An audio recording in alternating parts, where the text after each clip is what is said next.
Hello, and welcome to San Orlando Sound Waves. I'm John Morris, and this is week 25, day 124. Today our reading is 2 Samuel 11. In the spring, at the time when kings go off to war, David sent Joab out with the king's men and the whole Israelite army. They destroyed the Ammonites and besieged Rabbah, but David remained in Israel. One evening David got up from his bed and walked around on the roof of the palace. From the roof he saw a woman bathing. The woman was very beautiful, and David sent someone out to find out about her. The man said, "She is Bathsheba, the daughter of Eliam, and the wife of Uriah the Hittite." Then David sent messengers to get her.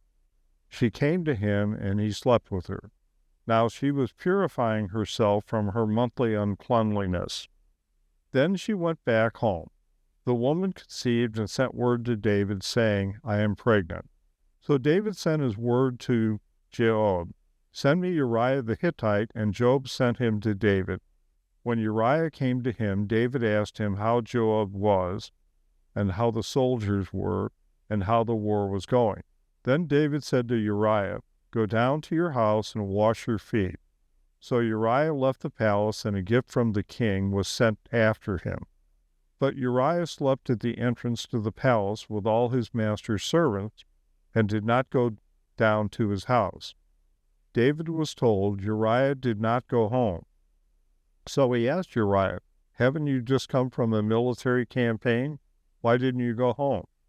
Uriah said to David, "The ark and Israel and Judah are staying in tents, and my commander Joab and my lord's men are camped in the open country.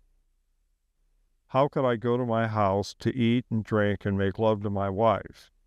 As surely as you live, I will not do such a thing."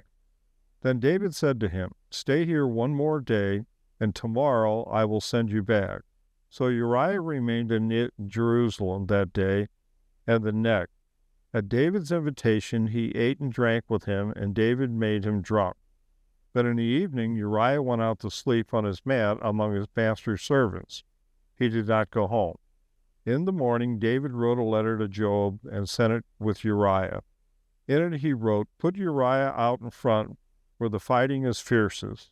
Then withdraw from him, so he will be struck down and die."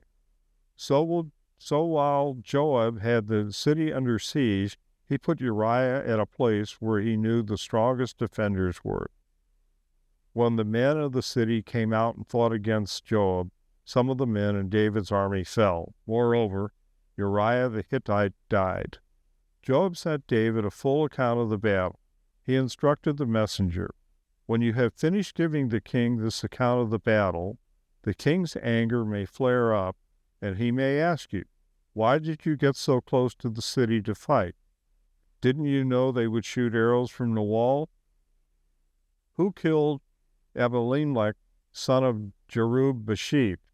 Didn't a woman drop an upper millstone on him from the wall, so that he died in Thebez?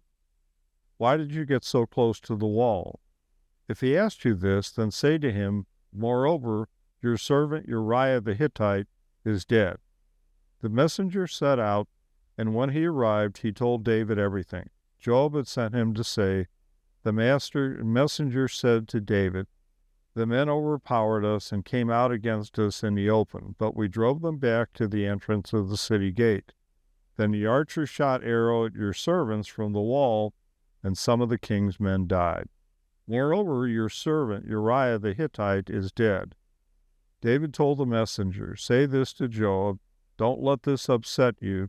The sword devours one as well as another. Press the attack against the city and destroy it.' Say this to encourage Joab." When Uriah's wife heard that her husband was dead, she mourned for him. After the time of mourning was over, David had brought her to his house, and she became his wife and bore him a son. But the thing David had done displeased the Lord. Now let's take a look at Now let's consider our 7 arrows. What does this passage say? 2.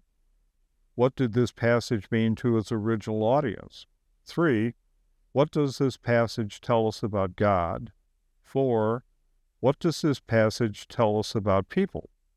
5, what does this passage demand of me? 6, what does this passage change the way I relate to people?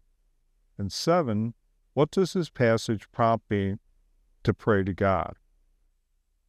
Now let's look at the brief devotional about this passage on page 142 of our book. Following such a touching moment of kindness, David hit the lowest point of his life. David accomplished many great deeds, and he would do many more in the future, but here he messed up big time.